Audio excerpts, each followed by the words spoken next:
Ladies and gentlemen, the Commission perceived the 2016 ethnic and diversity audits as tools to check the status of diversity in public service and to subsequently monitor the progress made by the said institutions. The ethnic auditing process is premised on the legal provisions of various diversity legislation, such as the Constitution of Kenya 2010, the National Cohesion and Integration Act of 2008, the Employment Act of 2007, the County Government Act of 2012, to cite but a few. While the NCIC Act obligates all national institutions, such as the commissions and parastatals, and indeed the central government, not to employ more than 1/3 of their staff from one ethnic group, the County Government Act requires county governments to afford at least 30% of these vacancies to candidates from non-dominant communities in that county. Despite these legal provisions, tribalism, nepotism, and corruption continue to be experienced in public recruitment across the board. To get to the root of this, the 3 studies were commissioned to explore the composition of staff in 185 parastatals, 15 commissions, and 47 counties based on their ethnic affiliation as at May 2016. As a result, the reports being launched today examine the ethnic diversity of employees in the aforementioned institutions, assess the compliance of the said institutions with the NCIC Act 2008 or the County Government Act 2013, and indeed also the constitutional requirements itself. I'm glad to report that 93% of the commissions comply with the NCIC Act 2008 because they have employed less than 33.3% of their staff from one ethnic group. Only one of the 15 surveyed commissions flouted the act, that is the Judicial Service Commission, ironically, which draws 39% of its employees from one ethnic community. However, of the 185 state corporations surveyed, only 129 or 69.7% complied with the act, since the majority ethnic groups in their employment did not exceed 33%. Nonetheless, this is the subsector with the highest inclusion of minority communities, such as the Gosha, the Wat, and the Dase Nach, who are rarely found in other public subsectors, such as counties, commissions, universities, and the National Mainstream Civil Service. Sadly, the bigger communities seem to be overrepresented while the smaller communities were underrepresented. For example, all the communities forming more than 11% of the national population, that is the Luo, the Kalenjin, the Kikuyu, the Luya, were overrepresented in parastatal employment by more than 1% of the requirement. Similarly, in over 36.8% of the parastatals, the ethnic group of the largest number of employees was the same as that of the chief executive.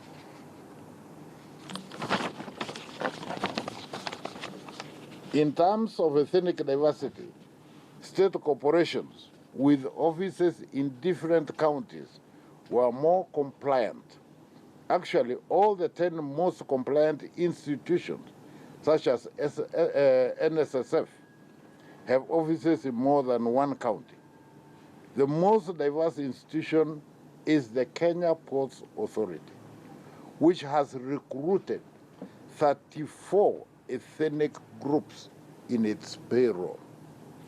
It is followed by the Kenya Forest Service, and third, the Kenya Ports Authority. So, Kenya Airports Authority, and the Kenya Revenue Authority, who all have employed over 30 different ethnic groups in their staffing. We wish they could go more. I look for the day when they could have 42 to be inclusive of all the Kenyan communities. The study on county employment revealed that new appointments made since the counties were established in 2013 have contravened the law. Only 15 counties, or 31.9%, have adhered to Section 65 of the County Government Act by giving more than 30% of the vacancies at the entry level to members of ethnic groups that are not dominant in these counties. In fact, 68.1% of the counties have hired more than 70% of their staff from one ethnic group. This implies that in spite of the existing law, new recruitment continues to contravene the provisions of the law, both the Constitution, the NCIC Act, and the County Governments Act, and the Employment Act as well. Only 13 county assemblies, or 27%, 13 county assemblies out of 47 have recruited at least 30% of their employees from non-dominant ethnic group, while 34 county assemblies have employed more than 70% from the dominant group in the county. 2 county assemblies, that is Kirinyaga and Nandi, have recruited only one ethnic group in the entire assembly workforce.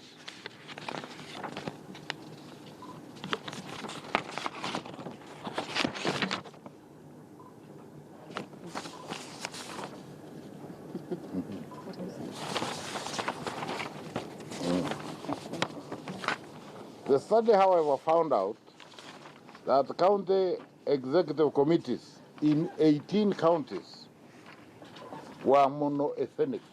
So 18 counties have their county executive committees comprised of one ethnic group, while 22 county public service boards are made of only one ethnic group.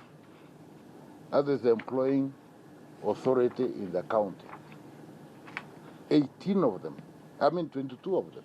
out of 47, comprise one ethnic group. This illustrates how the governor's office and the county assemblies have ignored their role in ensuring that CECs, or county executive committees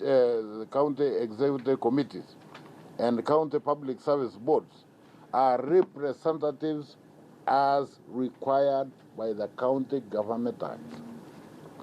The findings of this report allude to the fact that employment in the county public service is not only inequitable, but skewed towards the dominant groups in the county. Given the findings of these studies, we have made several recommendations to various stakeholders.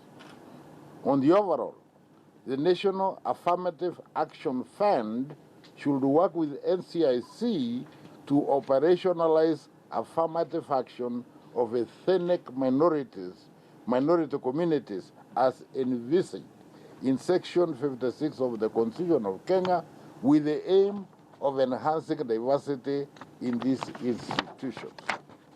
On the other hand, the Council of Governors, chairs of public service boards, and intergovernmental relations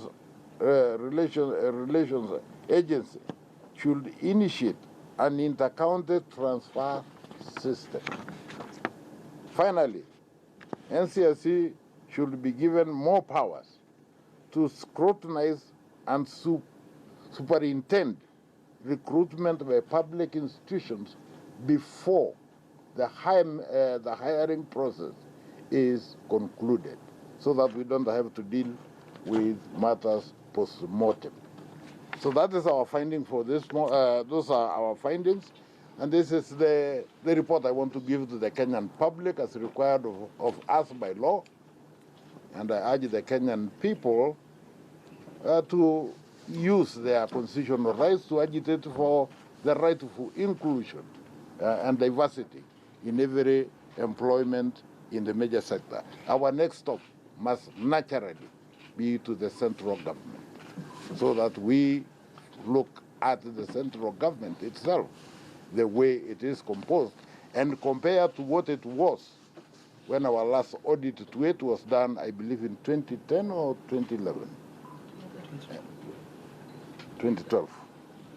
As it was in 2012, and see whether there has been any improvement. So that's our report. I don't know whether there are any questions. Yeah. What's this?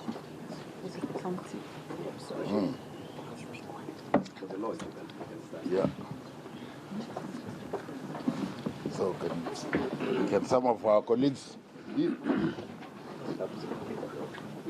is what we are launching, and we will make it available to all of you, and we will also make it available to the Kenyan people through our website and other media. Yeah.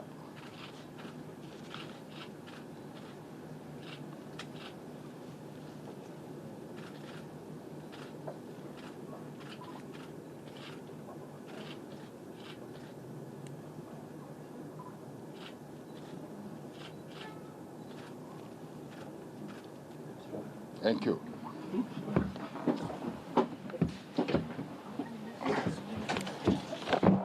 Wakati wa maswali, ama mngependa nizungumze kwa Kiswahili pia? Naomba nizungumze kwa Kiswahili kwa sababu napenda kuwasiliana na Wakenya wenzangu, wale ambao pengine lugha ile tumeizungumzia hawafahamu. Kwa mara nyingine tena, napenda kuwaeleza Wakenya matokeo ya uchunguzi tuliofanya kuhusu uajiri inavyofanyika katika taasisi tofauti ya umma. Na safari hii tunaangazia taasisi 3: serikali za kaunti, commissions za kikatiba na taasisi za umma, yani parastatos. Na tumeangazia, tumefanya uchunguzi inayofuata usayansi. Kwa ujumla ni kwamba taasisi nyingi katika Jamhuri ya Kenya wamekosa kufuata sheria ya kuajiri Wakenya kwa usawa, kuwapatia nafasi. All right, that is the survey that, of course, I hinted about earlier, the Ethnic and Diversity Survey that has just been released by the members of the National Cohesion and Integration Commission. All right, so, of course, a lot of things that have come out, and one of them is that, according to that survey that they did over the last couple of months, of course, the Commission is saying that, bigger communities have been well represented compared to smaller communities in different commissions, but also in the counties and generally in Kenya when it comes to different appointments that have been made, that bigger communities have been well represented compared to smaller communities. But what exactly does the law say? Okay, so of course, the chair, Francis Ole Kaparo, has been, of course, talking about this law. What does the law stipulate? And of course, the law stipulates that no public establishment should have more than 1/3 of staff from just one ethnic group. That is what the Constitution, of course, stipulates, that no public establishments should have more than 1/3 of staff from just one ethnic group. But as if you've heard there, of course, the chair talking about counties which have just one ethnic group being represented in the county executives' numbers or appointments. Something that says that needs to be looked into. Of course, he also mentioned that in the counties, new appointments have contravened that particular law because more appointments are really done from ethnic groups that are dominant within the particular counties, which really should not be the case because there should be equitable distribution of these positions, especially in these public offices and commissions. All right, so of course, he says that a number of recommendations is to have NCIC more involved when it comes to these appointments so that they ensure that more communities are really represented. But he also lauded a number of state institutions, which he says have really done a great job in ensuring that these positions are equitably distributed. And of course, 3 of them, the top 3, he says, the Kenya Ports Authority, in which he says that there are a number of at least 30 communities that have been represented at the Kenya Ports Authority. He also talked about the Kenya Airports Authority, which is another institution that has taken care of quite a number of ethnic communities. And also third is the Kenya Revenue Authority, which he also says has made sure that they look into that law that, of course, stipulates that just not one community should be represented. A third of each community, of course, should be represented in many appointments that we have. All right, so that is a survey that has just been released, but I'll also take a look at some of the numbers in regards to the different commissions that we have here in the country, and I'll take a look at that. This is still part of that survey by the NCIC, and I'll start with the ethnic composition of general staff at the IEBC. All right, so taking the first number is the ethnic group Kikuyu, 140 staff of course, have taken that share at the IEBC. That's about 16.3%. Coming at number 2 is Kalenjin, 136, the percentage of 15.4%. And then number 3 is Luya with 103. Well, we'll have this on graphics on our Super Bowl shortly, and then you'll be able to see just which communities take what share in the different commissions that we have. Of course, we have the IEBC, the Ethics and Anti-Corruption Commission, the National Land Commission, and we'll have all those numbers of which communities take what share when it comes to the, of course, appointments and positioning in the different commissions. All right, so we'll be going back there to, of course, listening to the question and answer session that he's going to be having with journalists. But for now, though, we also want to keep an eye on another developing story. And this time round, it's the IEBC exit talks which continue. All right, I'm told let's just go back there and continue listening in.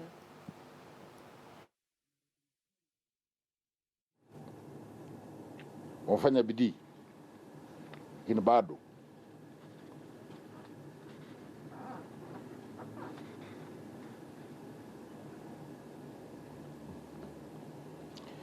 kwa kaunti 15 tu kati ya 47 ndio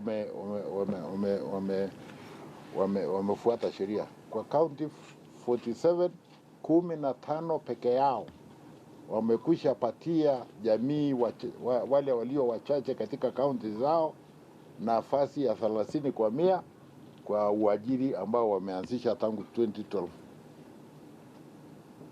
15 kati ya 47.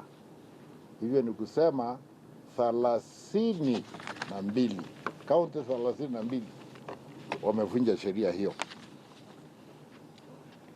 County assemblies 13 ndio wamerecruit 30%. 13 out of 47 ndio wamefuata sheria 13. 34 wamevunja sheria. County assemblies, not county government. County government pia wamevunja. County assembly wanavunja. Everybody anavunja sheria. Kawaida ya Kenya hiyo. So hiyo ndio masikitiko makubwa. Saa ingine anaulizwa kwa nini tunafanya hivi.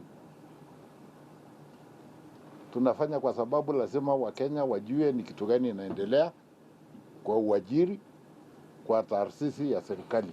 Lazima tujue. Wakenya wana haki kujua. Na pia kuna sheria, kuna katiba inayosema utafanya hii. Na kama authority fulani haifanyi hivyo, mwananchi wa Kenya anaweza kwenda kotini na kusema ile uajiri ili haiambatani na sheria na inapaswa kufutiliwa nje. It can be declared null and void. But I want to go a step forward, if it is possible. I would like all these employment agencies, whether they're in public universities, whether they are county governments, whether they're national public service, before they confirm people they have recruited, they ought to check with the NCIC to have a clearance certificate that indeed you can announce these employment results because you have complied with the law. Unfortunately, we don't have the law on our back, behind us. And I would like to see a day where we have that law, that backing of the law. Previously, I made another recommendation that for counties to take advantage fully of the taxpayers and grants to them from the central government. That should be pegged on your compliance with the relevant law that requires diversity. So the less you are complying with the law by not being non-cohesive, the less you get. And I said that as should also apply to public universities and other government organs. And I am distressed that Kenyans make very, very good. They are very good at making laws. Too many laws. We make too many laws in Kenya. We are good at making law. But we are even better in breaking the law. So we make the laws and continue to break them with abandon and with impunity. So I'll make this and I'll make it again. We'll tell those who employ, shame unto you. If you don't include other Kenyan communities, you are bringing shame to yourself. So the least we can do is name and shame. And we have done that. It's all in here. And we'll give you that. We'll give you in soft copy. We'll give you the entire report. The entire 3 reports we'll give you in soft copy.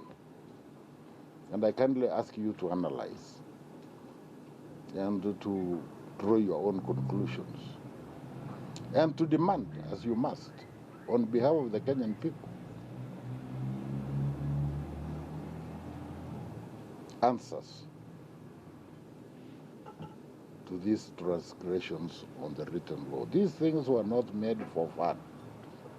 NCIC was created because we had a national problem after the 2008 election. Among the things that were found to be afflicting our society is inequality in access to services, to employment, to resources, to inclusiveness, or outright exclusion. That's why this organization was created. And that's why these powers of audit were granted to us. And fortunately, the ones who crafted the law bestowed a duty upon us, but they never gave us the power to act against those who break the law. Again, another Kenyan problem. You create the law because the outside world wants you to do that. But no, you don't give the power to the organization you have created because you know you will be the recipient of that punishment. So again, sadly we must request that those who pass the law must give us the power to act.